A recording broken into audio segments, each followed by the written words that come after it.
بسم الله الرحمن الرحيم نحمده ونصلي على رسوله الكريم سيدنا ابو بکر صدیق رضی اللہ تعالی عنہ د جناب رسول الله صلی الله علیه وسلم خصوصی او نزدیک ترین ملګری دی. د پیغمبر صلی الله علیه وسلم عمر اتلس کالو او د ابو بکر صدیق رضی الله تعالی عنہ عمر شپاړس کالو چې په دک دوران کې د دې دواړو د دوستۍ او د ملګرتیا آغاز وشو. نبی علیہ الصلوۃ والسلام او د ابو بکر صدیق رضی الله تعالی عنہ دوستی او تعلق دا شروع شو کله چې د جناب رسول الله صلی الله علیه وسلم عمر سلویخ کال شو او پیغمبر صلی الله علیه وسلم ته نبوت ملو شو. نو جناب رسول الله صلی الله علیه وسلم اعلان وکړ او صدیق اکبر ته وی الک ملګری اتم ایمان راوړه مسلمان شه. نو چونکې دوستی وا تعلق او محبت د یو بل سره بے تکلفی وا نو ابو بکر صدیق رضی الله تعالی عنہ په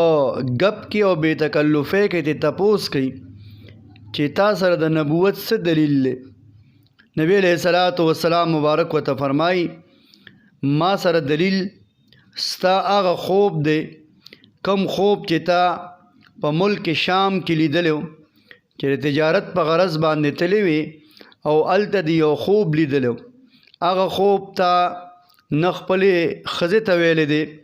نه د بچو ته ویلی دی نه د یارانو دوستانو کې چاته ویلی دی بلکې په زړه کې د پټ ساتلی دی. صرف ته خبر او الله ته خبر دی او الله جل جلاله ماته د وحی په ذریعه سره ستاغه خوب هغه بیان کو. ابو بکر رضی الله تعالی عنہ ته نبی علیہ الصلوۃ والسلام فرمای تا چې کوم خوب لیدلو نو تا ته د زمانه راهب او عالم داغه تعبیر بیان کړو چې مکه نومي یو خار دی په مکه معظمه کې به یو پیغمبر پیدا کیږي ته به په هغه باندې ایمان راوړې او ته به د هغه وزیر یې او کله چې هغه وفات شي نو ته به د هغه خلیفه یې. دا خوب تا لیدلو او تا ته راهب دقسې تعبیر چې کوم دی بیان کړو. ابو بکر رضی الله تعالی عنہ فرمای په الله قسم اے د خدای رسول تا خو بالکل رشا وې واقعي چې د دې خوب خو هیڅ چاته پته نه وه صرف ما ته پته وه او الله ته پته وه. معلومه دا شوه زه د دې خبرې تصدیق کوم چې ته د الله رسول کلمه راته وایه.